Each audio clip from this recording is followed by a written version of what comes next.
On reconnaissait le clocher de Saint-Hilaire de bien loin, inscrivant sa figure inoubliable à l'horizon où Combray n'apparaissait pas encore, quand du train qui, la semaine de Pâques, nous amenait de Paris, mon père l'apercevait qui filait tour à tour sur tous les sillons du ciel, faisant courir en tous sens son petit coq de fer. Il nous disait « Allons, prenez les couvertures, on est arrivé ». Et dans une des plus grandes promenades que nous faisions de Combray, il y avait un endroit où la route resserrée débouchait tout à coup sur un immense plateau fermé à l'horizon par des forêts déchiquetées que dépassait seule la fine pointe du clocher de Saint-Hilaire, mais si mince, si rose, qu'elle semblait seulement rayée sur le ciel par un ongle qui aurait voulu donner à ce paysage, à ce tableau rien que de nature, cette petite marque d'art, cette unique indication humaine. Quand on se rapprochait et on pouvait apercevoir le reste de la tour carrée et à demi détruite qui, moins haute, subsistait à côté de lui, on était frappé surtout du ton rougeâtre et sombre des pierres et,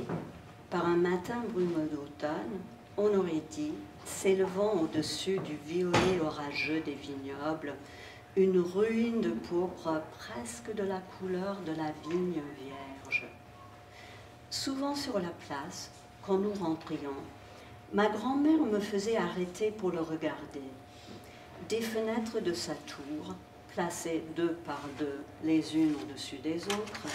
avec cette juste et originale proportion dans les distances qui ne donne pas de la beauté et la dignité qu'aux visages humains, il lâchait, laissait tomber à intervalles réguliers des volées de corbeaux qui, pendant un moment, tournoyaient en criant, comme si les vieilles pierres qui les laissaient s'ébattre sans paraître les voir, devenues tout d'un coup inhabitables et dégageant un principe d'agitation infinie, les avaient frappés et repoussés. Puis, après avoir rayé en tous sens le velours violet de l'air du soir, brusquement calmé, il revenait s'absorber dans la tour, de néfastes redevenus propices, quelques-uns posés çà et là, ne semblant pas bouger, mais happant peut-être quelque insecte sur la pointe d'un clocheton, comme une mouette arrêtée avec l'immobilité d'un pêcheur à la crête d'une vague. Sans trop savoir pourquoi, ma grand-mère trouvait au clocher de Saint-Hilaire cette absence de vulgarité, de prétention, de mesquinerie, qui lui faisait aimer et croire riche d'une influence bienfaisante la nature, quand la main de l'homme ne l'avait pas, comme faisait le jardinier de ma grande-tante, rapetissée, et les œuvres de génie. Et sans doute, toute partie de l'église qu'on apercevait la distinguait de tout autre édifice par une sorte de pensée qui lui était infuse. Mais c'était dans son clocher qu'elle semblait prendre conscience d'elle-même, affirmer une existence individuelle et responsable. C'était lui qui parlait pour elle. Je crois surtout que, confusément, ma grand-mère trouvait au clocher de Combray ce qui pour elle avait le plus de prix au monde, l'air naturel et l'air distingué. Ignorante en architecture, elle disait « Mes enfants, moquez-vous de moi si vous voulez. Il n'est peut-être pas beau dans les règles, mais sa vieille figure bizarre me plaît. Je suis sûre que s'il jouait du piano, il ne jouerait pas sec. » Et en le regardant, en suivant des yeux la douce tension, l'inclinaison fervente de ces pentes de pierre qui se rapprochaient en s'élevant comme des mains jointes qui prient, elle s'unissait si bien à l'effusion de la flèche que son regard semblait s'élancer avec elle. Et en même temps, elle souriait amicalement aux vieilles pierres usées dont le couchant n'éclairait plus que le faîte et qui, à partir du moment où elles entraient dans cette zone ensoleillée, adoucie par la lumière, paraissait tout d'un coup monter bien plus haut, lointaine, comme un chant repris en voix de tête, une octave au-dessus. C'était le clocher de Saint-Hilaire qui donnait à toutes les occupations, à toutes les heures, à tous les points de vue de la ville, leur figure, leur couronnement, leur consécration. De ma chambre, je ne pouvais apercevoir que sa base qui avait été recouverte d'ardoise. Mais quand, le dimanche, je les voyais par une chaude matinée d'été, flamboyer comme un soleil noir, je me disais « Mon Dieu, 9 heures, il faut se préparer pour aller à la grande messe si je veux avoir le temps d'aller embrasser tante Léonie avant. »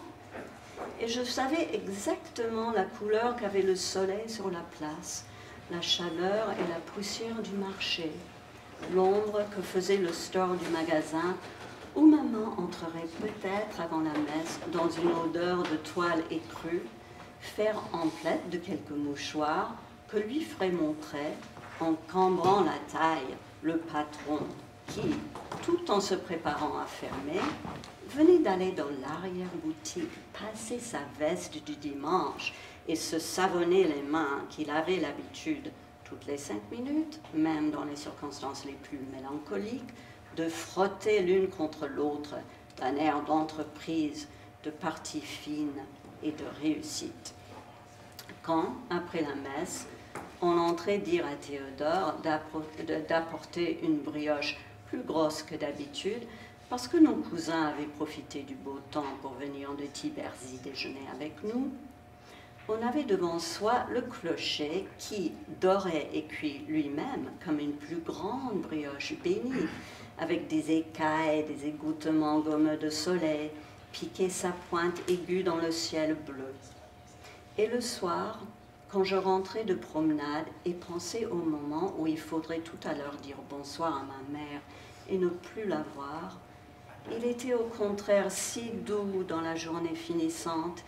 qu'il avait l'air d'être posé et enfoncé comme un coussin de velours brun sur le ciel pâli qui avait cédé sous sa pression, s'était creusé légèrement pour lui faire sa place et refluait sur ses bords. Et les cris des oiseaux qui tournaient autour de lui semblaient accroître son silence, élancer encore sa flèche et lui donner quelque chose d'ineffable.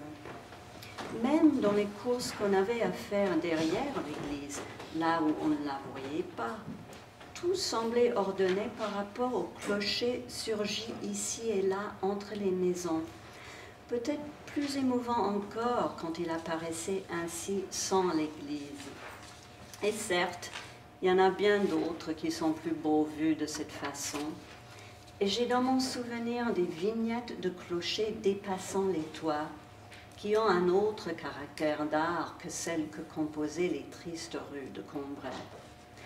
Je n'oublierai jamais, dans une curieuse ville de Normandie voisine de Balbec,